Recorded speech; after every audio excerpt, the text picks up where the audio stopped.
சட்டசபையில நிறைவேற்றக்கூடிய எல்லா மசோதாக்களோட final டிசிஷனுமே governor மற்றும் ஜனாதிபதியோட தான் மட்டும்தான் இருக்கணும். அதுல மாநில அரசும் நீதிமன்றங்களும் தலையிடக்கூடாது அப்படின்னு மத்திய அரசோட சைட்ல இருந்து வாதத்தை முன் வச்சிருக்காங்க. இந்த கேஸ விசாரிச்ச உச்சநீதிமன்றத்தோட தலைமை நீதிபதி PR கவாய் அவரோட கருத்தை சொல்லியிருக்காரு.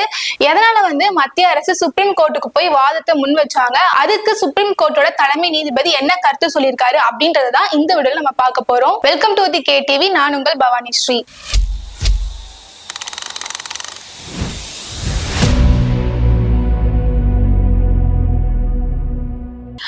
ஆகஸ்ட் 28ஆம் தேதி 5வது நாளா இந்த கேஸ் கோர்ட்டுக்கு வந்துச்சு. அப்போ சென்ட்ரல் கவர்மெண்டோட சைட்ல இருந்து ஆஜராகிய துஷார் மெத்தா என்ன சொல்லியிருக்காரு அப்படின்னா, மசோதாவுக்கு ஒப்புதல் வழங்கக்கூடிய விவகாரத்துல நீதிமன்றங்கள் தலையிடக்கூடாது அப்படின்னு 3 மாசத்துக்குள்ள ஜனாதிபதி அவரோட முடிவை சொல்லணும் அப்படின்னு உச்சநீதிமன்றம் கட்டாயப்படுத்தக்கூடாது அப்படின்னு சொல்லியிருக்காரு. ஜனாதிபதி மற்றும் கவர்னர் எடுக்கக்கூடிய முடிவுல அடிப்படை உரிமைகள் மீறி இருக்கு அப்படின்னு சொல்லி மாநில அரசு வழக்கு போட முடியாது அப்படின்னு அவரோட வாதத்துல முன் வச்சிருக்காரு. இதுக்கு பதில் அளிக்கக்கூடிய விதமா உச்சநீதிமன்றத்தோட தலைமை நீதிபதி PR கவாய் என்ன சொல்லியிருக்காருன்னா, கவர்னர் ஒப்புதல் அளிச்சதுக்கு அப்புறம் கூட சட்ட பிரச்சனை எதுவும் இருந்ததுன்னா அதை உச்சநீதிமன்றம் கேட்கறதுக்கான அதிகாரமும் உரிமையும் இருக்கு அப்படின்னு சொல்லியிருக்காரு.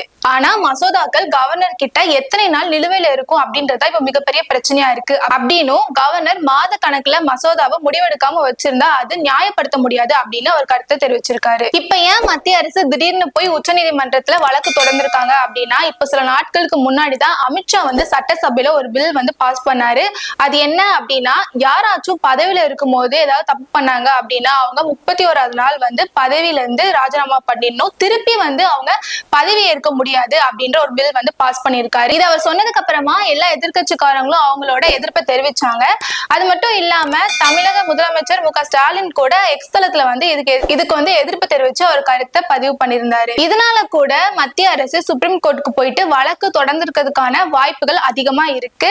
இந்த வழக்கை செப்டம்பர் 2ஆம் தேதி ஒத்தி வச்சிருக்காங்க. இந்த வழக்குக்கான தீர்ப்பு என்ன அப்படின்றத நம்ம பொறுத்திருந்துதான் பார்க்கணும். மேலும் இன்னொரு தொகுப்புடன் சந்திக்கின்றேன். நன்றி.